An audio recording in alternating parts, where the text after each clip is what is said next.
The British are at war in the colonies of North America. Lord Dunmore, the British governor of Virginia, ordered the Royal Navy sailors to remove the stockpile of more than 200 barrels of gunpowder from Williamsburg to the island of New Providence. This action of removing gunpowder from Williamsburg delayed the preparation of the colonial armies from forming into a fighting force. Much of the U.S. Continental Army was undersupplied and inexperienced. Gunpowder for the army was crucial in continuing the fight against the British Royal Army. At the Battle of Quebec on December 29, 1775, saw the Continental Army have its first major loss in the early stages of the war, including the depletion of the Colonial Army's gunpowder reserves.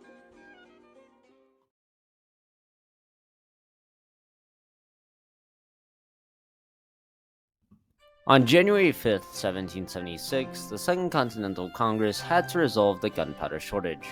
Military leaders in Congress organized an entire naval expedition with the intention of resolving the Army's need for gunpowder. The selected commander of the naval expedition was Isaac Hopkins. Hopkins was a privateer before the war began. Hopkins joined the U.S. Continental Navy and was given the rank of Commodore. Congress gave Hopkins 7 naval vessels, including the USS Alfred, which was a 24-gun frigate-class ship. In addition to the ship crew, the fleet would carry 234 Continental Marines under the command of Samuel Nicholas.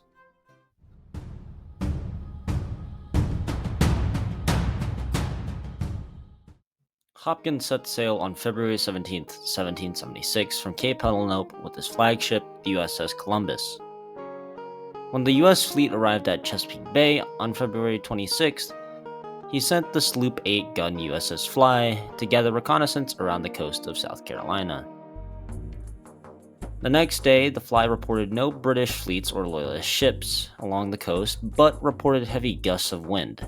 So in order to not damage the fleet, Hopkins then set the rendezvous point to be at Great Albacoa Island in the Bahamas, which is 132 miles away from Nassau.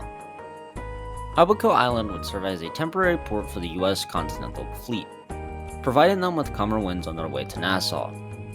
When the fleet was halfway to Nassau, 2 of their 7 ships had to withdraw to a nearby port, as the USS Fly and the USS Hornet had significant sail damage and mainmast posts breaking from the heavy winds.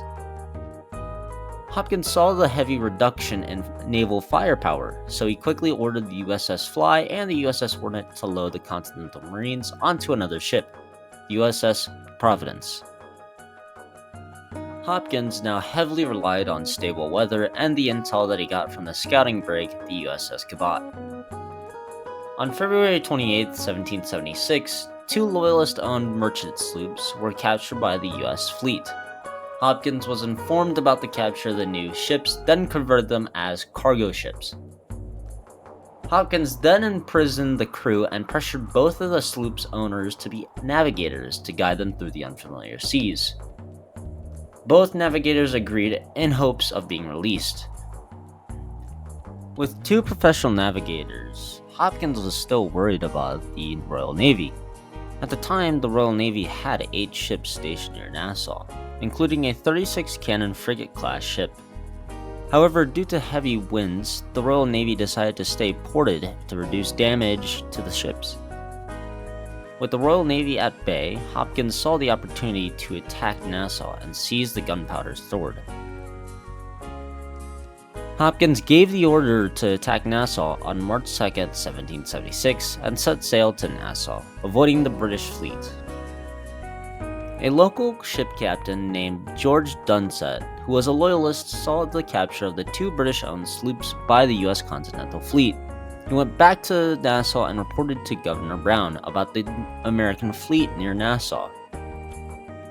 Brown immediately ordered all of his troops and officers to be ready for an ambush and fortified Fort Nassau, which was the main fort that protected the Bay of Nassau.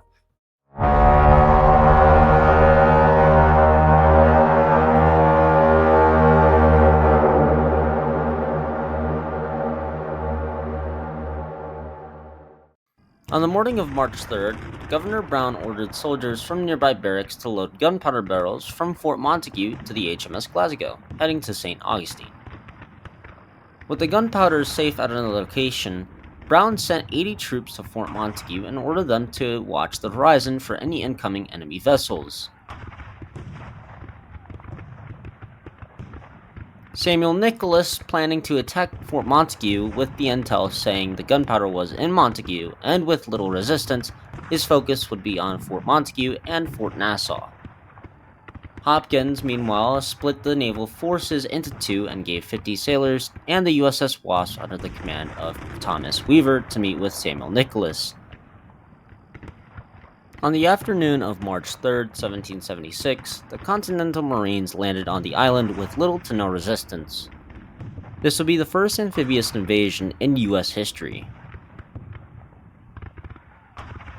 With the assault on Fort Montague by the sailors and the Marines, Samuel Nicholas sent every spare Marine on the island to attack the town in hopes to disable Fort Nassau. However, his troops were repelled. John Paul Jones, who was selected last minute to command the USS Providence, transferred supplies to the Continental Marines. On the morning of March 4th, Samuel Nicholas, with his Continental Marines, entered Nassau and occupied the town. With Nassau captured, Hopkins ordered all troops and sailors to load any and all military equipment, supplies, and the gunpowder into the USS Columbus and the USS Alfred.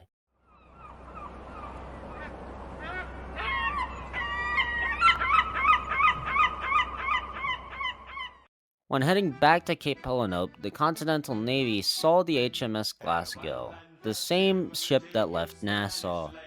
Hopkins then gave an order of an all-out attack on the ship near Block Island.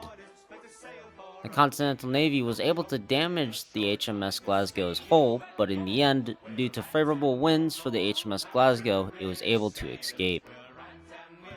When Hopkins returned to Philadelphia, he was interrogated because he failed to capture most of the gunpowder on board. He was being court-martialed.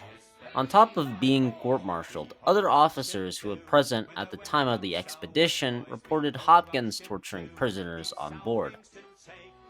With the officers' report and the failure to capture the HMS Glasgow, Congress launched an investigation on Isaac Hopkins. 2 years after the raid, Hopkins was dismissed from the U.S. Navy in 1778.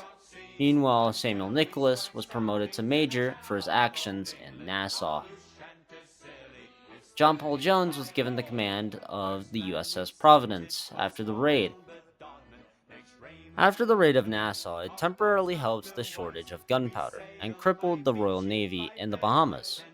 While this raid did not impact much, it did help adapt to new warfare strategies throughout the war, and helped launch the US Navy as a military force.